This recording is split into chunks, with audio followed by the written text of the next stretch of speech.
마태복음 24장 1절에서 3절 같이 한번 읽겠습니다. 예수께서 성전에서 나와 가실 때에 제자들이 성전 건물들을 가리켜 보이려고 나오니 대답하여 이르시되 너희가 이 모든 것을 보지 못하느냐?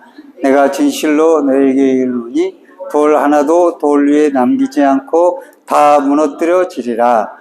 예수께서 감람산 위에 앉으셨을 때에 제자들이 조용히 와서 이르되 우리에게 이르소서 어느 때 이런 일이 있겠사오며 또 주의 임하심과 세상 끝에는 무슨 징조가 있사오리까? 아멘. 본문에는 주님 마지막 시대에 될 일을 24장에 언급해 주고 있습니다. 제자들은 성전을 바라보면서 참 아름답다고 생각을 했습니다. 그래서 다른 성경에 보면 주님 이 성전이 너무 아름답지 않습니까? 라고 주님께 물어보는 장면이 나옵니다. 그때 주님께서 돌 위에 돌 하나도 남기지 않고 다 무너뜨리라고 말씀을 했습니다. 이때 성전은 헤롯 대왕이 건축하고 있는 성전입니다. 벌써 46년 동안 지어왔습니다. 그래서 요한복음 2장 20절에 보면은 예수님께서 자신을 성전이라고 말을 하고 3일 만에 일으키라고 하니까 아니 이 성전을 지금 헤롯 왕이 46년 동안 짓고 있는데 어떻게 3일 만에 일으킨단 말이야 하고 참남하다고 생각을 했습니다. 그러니까 예수님 당시에 46년 동안 지어져 오고 있는 그런 건물이라고 하는 것이죠. 그래서 다 짓고 나서 10년 만에 디도 장군에 의해서 멸망을 당하게 되고 예수님의 예언대로 돌 위에 돌 하나도 남지 않고 다 무너지게 됩니다. 거의 80년간을 지키려는 거죠. 또 다 완공했다고 했지만 이렇게 무너지게 됩니다. 제자들은 그 무너지기 전이니까요. 아니 이렇게 튼튼한 성전이 어떻게 무너집니까? 그럼 종말 아닙니까? 그래서 마지막 때에 이런 종말이 올 때 어떤 일이 벌어지게 되는 겁니까? 그런 일이 벌어지기 때문에 돌 위에 돌 하나도 다 남기지 않고 무너뜨리지 않겠습니까? 이렇게 생각을 했어요. 그럴 때 주님은 그 예루살렘 무너질 것뿐만 아니라 장래에 주님 재림하시기 전에 오는 여러 가지 재난과 그리고 종말의 끝시대를 말씀을 해 주셨습니다. 그것이 24장의 내용인 것이지요. 우리가 며칠간 전국의 들불처럼 지금도 그렇죠. 무서운 산불을 보았습니다. 공포스럽더라고요.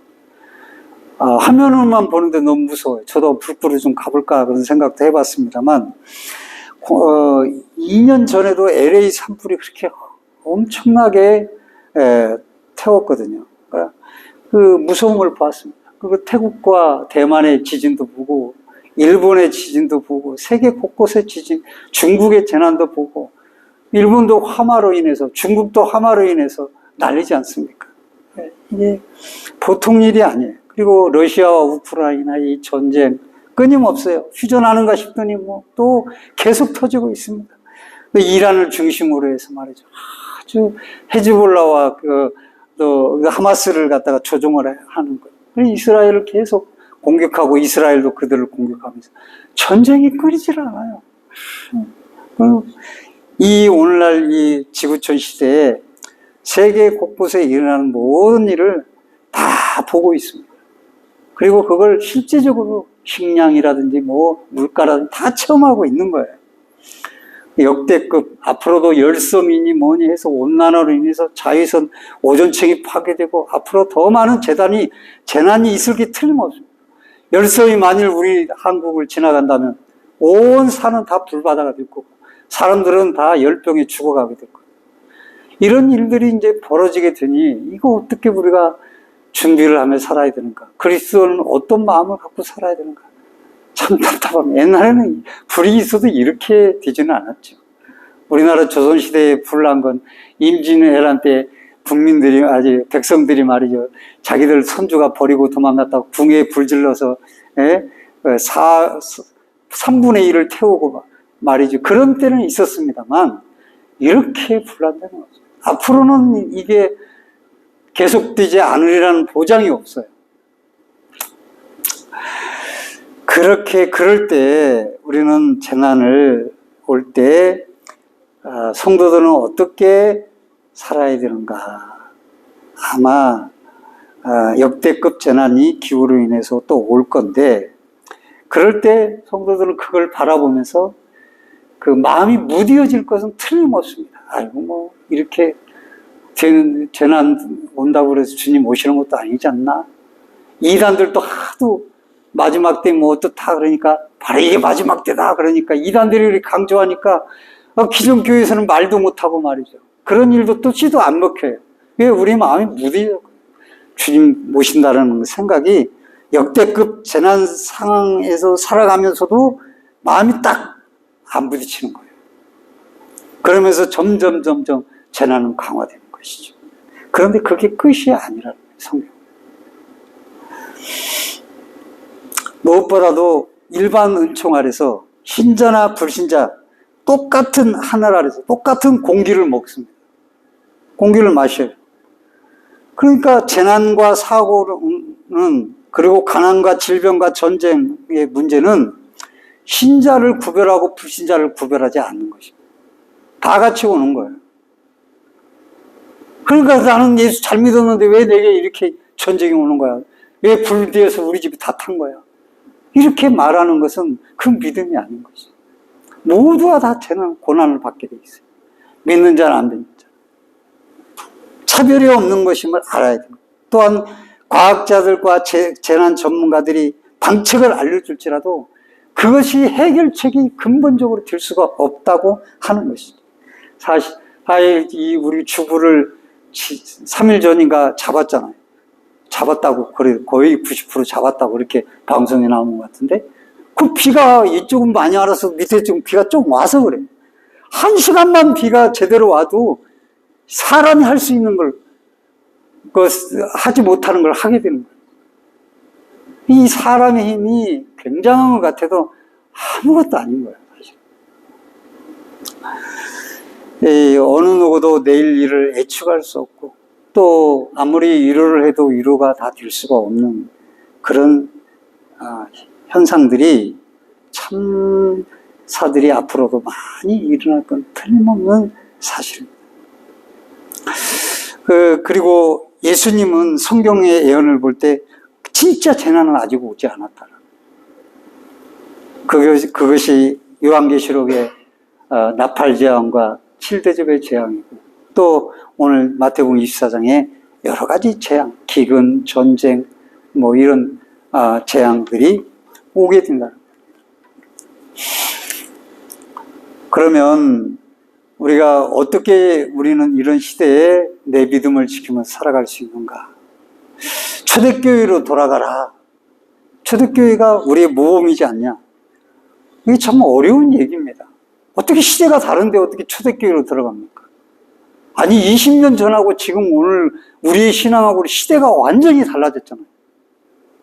돌아갈 수가 없어요. 초대교회 돌아가가지고 오히려 이단만 양산은, 초대교회 돌아가자. 당신 뭐요?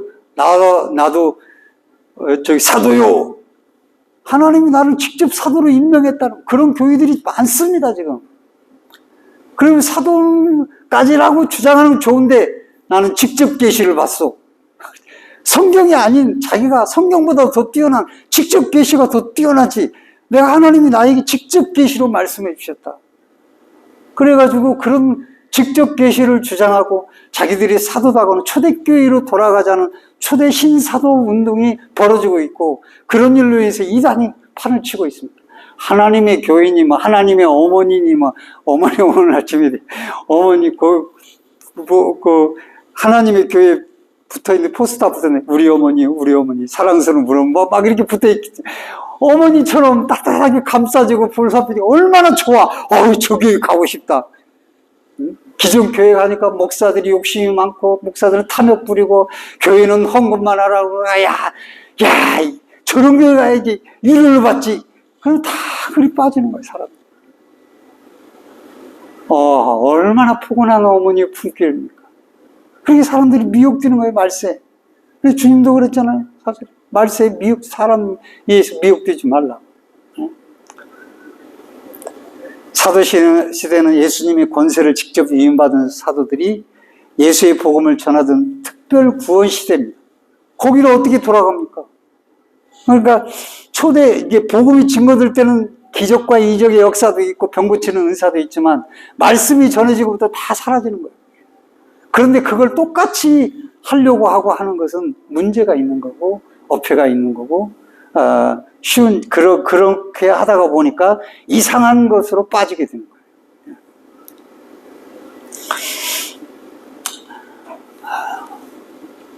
그러면 오늘 여기 말씀을 통해서 마지막 시대에 어떻게 중요하게 어떤 현상이 있는가 보다는 내가 어떻게 사는가 그게 더 중요하지 않겠어요? 어떤 현상은 오니까요. 기후와 재난 앞에서, 극단적 기후 앞에서, 재난 앞에서 성도들은 어떻게 살아야 되는가? 그래서 그 말씀을 이렇게 그냥 나누고자 하는 겁니다. 첫 번째로는 한번 따라서 합시다. 다 쓰지 못할 것처럼 여기라. 고린도전서 7장에 보면은 31절에 세상 물건을 쓰는 자들은 다 쓰지 못할 자같이 하라.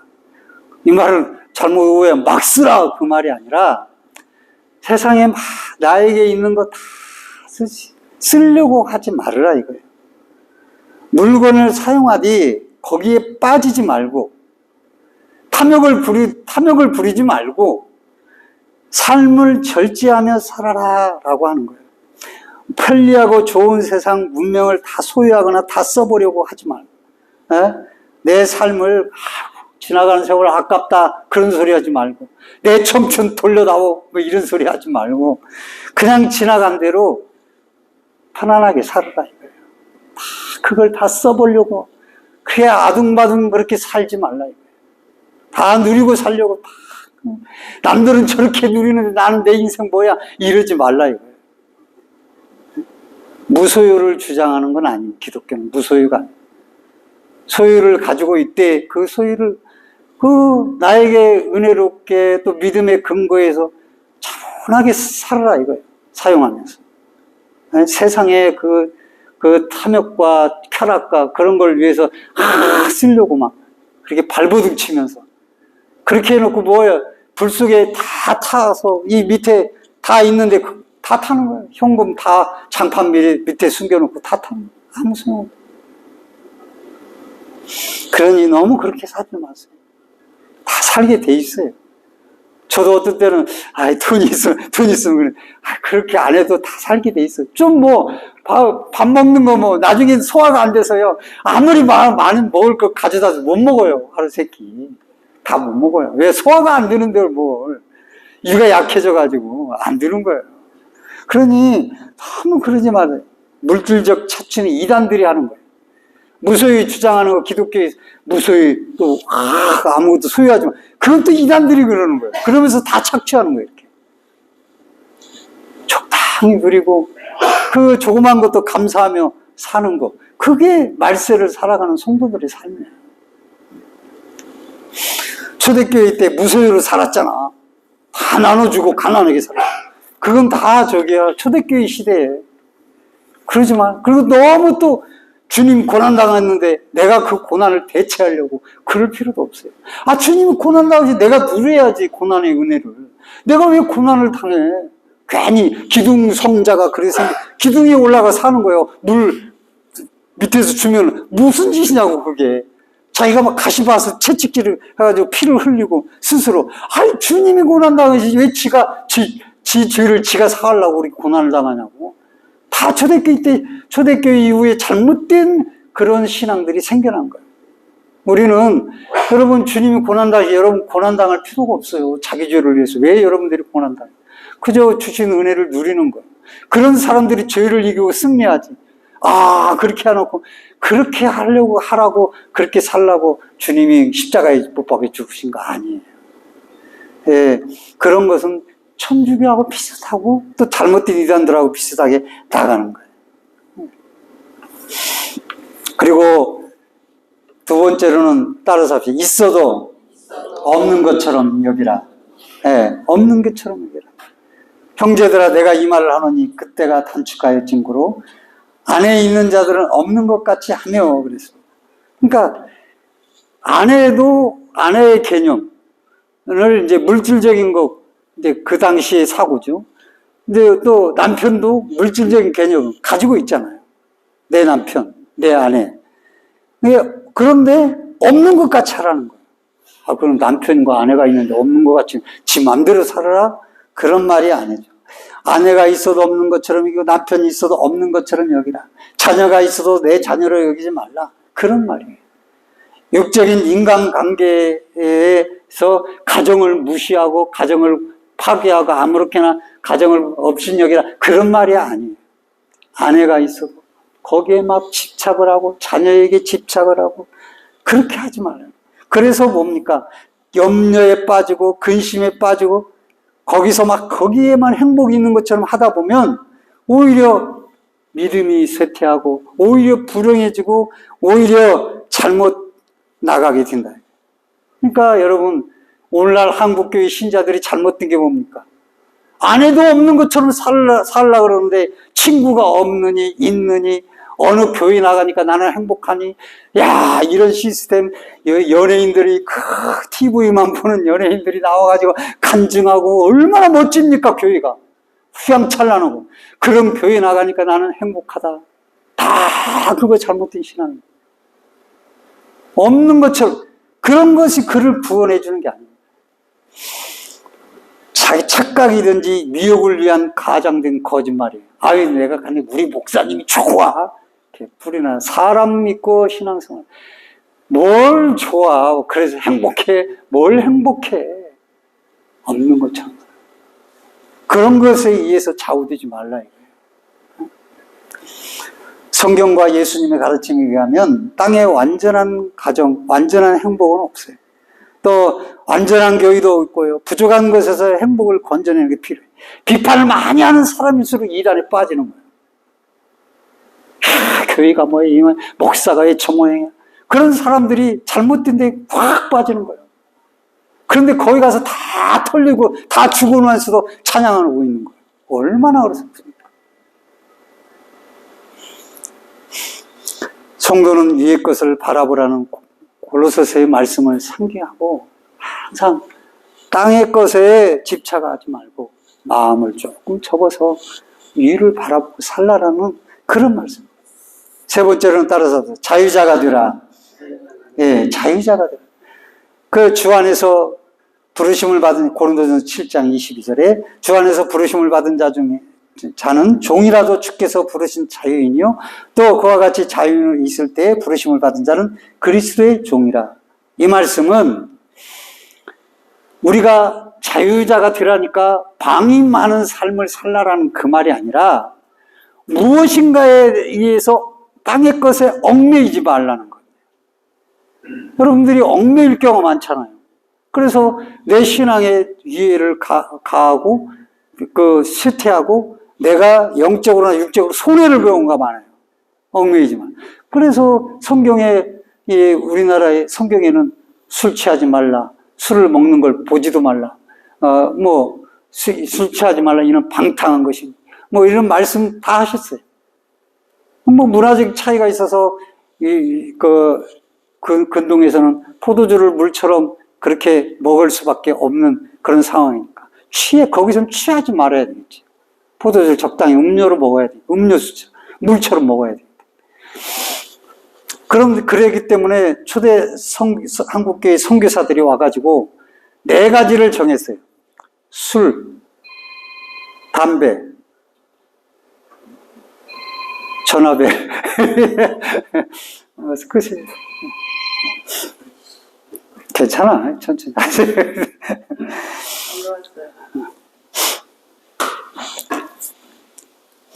이제 조금씩, 예배드리지? 이제 안 하는 거야, 이제. 그 술, 담배, 2가지죠. 중독 증세가 있잖아. 매이잖아요, 거기에. 매여가지고 발발 떨어요. 근데 요즘 같은 마약이죠. 발발 떨어. 그 다음에 도박. 그 다음에 축척. 이 4가지를 금지했어요. 그것은 축척도 뭔가 보면 세상적으로 방탕한 것에 하나에 속한다 이렇게 봤기 때문에, 그래서 가정을 또 원만하게 지키지 못하기 때문에 세상에 얽매이지 말고 자유한 자로 살아라.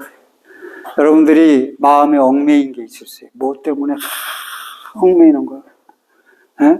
또 물질에 얽매이고 사람에 얽매이고 자식에 얽매이고, 이 마음에 얽매인 거 있으면 뭐 회개해야 돼. 아무리 내가 지금 얽매일 수밖에 없는 부모의 심정이 있잖아. 그래도 거기에 얽매인다라는 것은 그것을 오히려 더 엮이게 되는 거고, 그것에 의해서 오히려 더 어두움이 가증되는 거예요. 절대로 얽매이지 말아야 돼.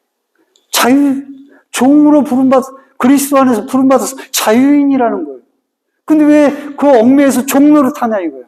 그렇지 말라 이거예요.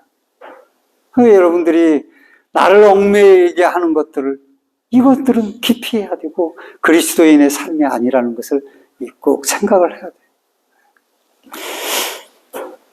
그 다음에 네 번째로, 나 홀로 신앙이 되라는 겁니다. 마태복음 6장 5절 6절 보면, 유식하는 자와 같이 사람에게 보이려고 기도나 헌금이나 봉사는 하지 말라. 은밀한 중에 보시는 내 아버지께서 갚으시리라 그래서. 기도도 골방에서 하라 그래서. 왜? 사람들하고 협력하고 또 사람들의 격려를 받고 하는 것, 신앙에 도움이 되는 것 같지만은 또 반면에 넓은 길로 가는 저 사람도 그렇게 하잖아. 저 사람도 저렇게 하는데, 저 권사님도 저러는데 뭐, 그러면서 다 목사도 그러대. 그러면서 다 잘못 길로 가는 거예요. 그렇기 때문에 신앙은 나 홀로인 거예요. 누가 옆에서 사람에게 보이려고, 또 사람에게 관심 받으려고, 사람의 위로를 받으려고, 사람과 협조해서 그게 신앙에 도움도 되지만 잘못된 길로 가는 경우가 많이 있는 거예요. 그래서 신앙은 나 홀로인 거예요. 친구도 나를 데리고 천국 갈 수 없고, 남편도 아내도 나를 데리고 천국 갈 수 없어요. 나 홀로 예배자고 나 홀로 기도자가 되고, 매정은 같지만 천국은 나 홀로 가는 거예요. 그게 마지막 때의 신앙이에요. 마지막 때는 자기를 잘 지켜야 돼요. 자기를 지켜야 남도 지킬 힘이 생기는 거지. 자기가 물에 빠졌는데 남 보고 남이 구출해야 될 때 그 사람을 구출할 수 있어요? 뭐라도 던져서 구출하려면 자기가 밑에 있어야지. 똑같은 거예요. 그래서 내 신앙 잘 지켜요. 할렐루야. 여러분 신앙 잘 지켜요. 남 바라보지 말고, 뭐 어느 교회 바라보지 말고, 누구 바라보지 말고, 남 신앙, 다른 사람 쳐다보지 말고, 내 신앙 잘 지켜야 돼요. 마지막이라 다섯 번째, 나그네 인생을 살라는 것입니다. 나그네처럼 살아라. 그래서 성경은 모든 믿음의 조상들은 히브리서 11장에 이방인과 유국인과 나그네임을 증명하며 살았다. 왜? 더 본향을 향해 가려고 말이죠. 더 나은 본향을 향해 달려가려고 말이죠. 나그네로 살았다. 나그네로 이 땅이 전부인 것처럼 살았다.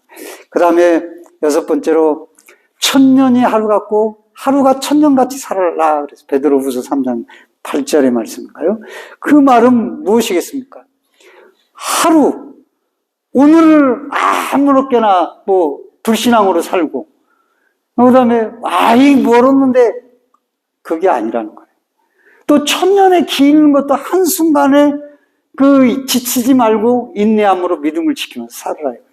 이게 참 희귀한 말씀이죠. 그래서 2000년이 지난 사도시대도 아니고 기독교 복음시대에 우리가 살고 있습니다. 네. 그리고 오늘 하루하루를 은혜를 누리며 지치지 않고 끊임없이 살아가는 거예요, 인내하며. 그게 말세를 사는 성도의 모습인 거예요. 그래서 마르틴 루터는 나는 어제 주님이 돌아가셨고 오늘 부활하셨으며 내일 다시 오실 것처럼 산다. 그러니까 오늘은 늘 부활의 주님을 만나는 거예요. 내일은 또 내일 주님이 오시지? 이런 마음으로 늘 살아가는 거예요. 그 다음에 마지막, 사랑하면서 사는 것입니다. 그게 오늘 말씀의 마지막. 왜냐하면 사랑은 야고보서 4장이나 또한 에베소서 5장에 보면 예수님이 교회를 사랑하듯 남편과 아내를 사랑하면서 사는 거예요. 그런 것이 안 되기 때문에 문제가 되는 겁니다. 이 사랑이 사라지면은 사람에게 공허함이 찾아오고 엉뚱한 길로 이렇게 미혹이 되어서 이단에 빠지게 되는 것이. 그러므로 우리가 예수님이 교회를 사랑하듯 서로 그렇게 사랑해야 돼요. 또 우리가 그리스도의 신부입니다. 그러니까 그리스도를 사랑하며 살아야 되는 거예요. 그럴 때 우리가 믿음을. 그러니까 이 교회이고 뭐 사람이고 다 거기에 좌우되는 건 중심이 허리가 그리스도가 아니라는 거예요. 심장에 그리스도가 없다라는 거예요. 거덜떠리로 신앙생활을 하고 있다는 거예요. 그러니까 잘못되고 쉽게 유혹에 넘어지고 빠지게 되는 거예요. 이단들에게 빠지는 거예요. 안 믿는 사람들은 절대 가지도 않아요.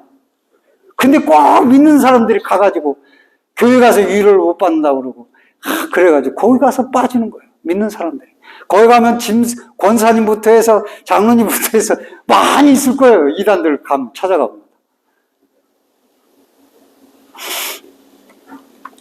네, 말씀을 맺으면서 이렇게 살다 보면 이후에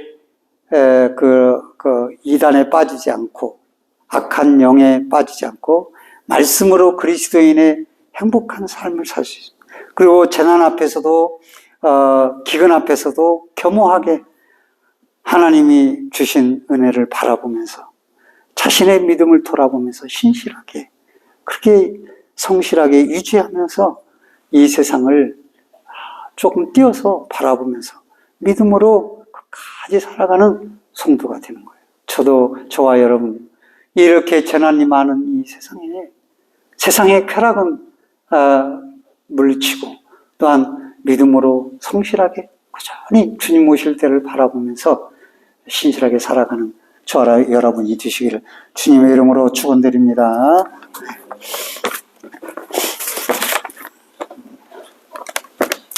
우리 찬송 부르고 함께 기도하도록 하겠습니다.